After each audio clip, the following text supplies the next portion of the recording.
There's a developing story out of Armenia with real Canadian significance this morning.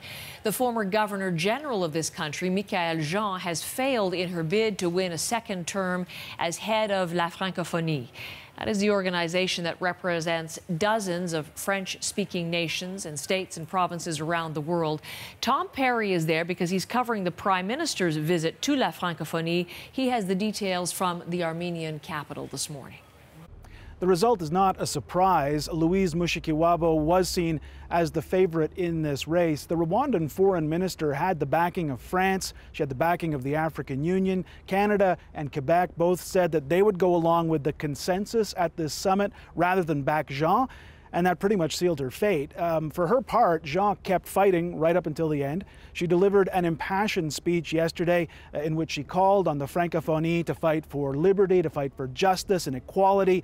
It was seen as a swipe at her Rwandan opponent. The Rwandan government has a pretty spotty human rights record.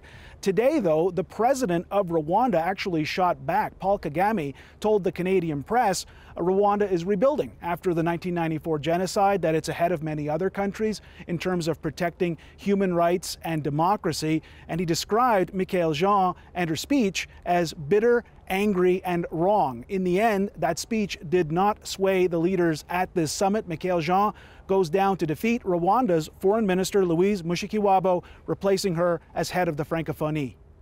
Tom Perry, CBC News, Yerevan.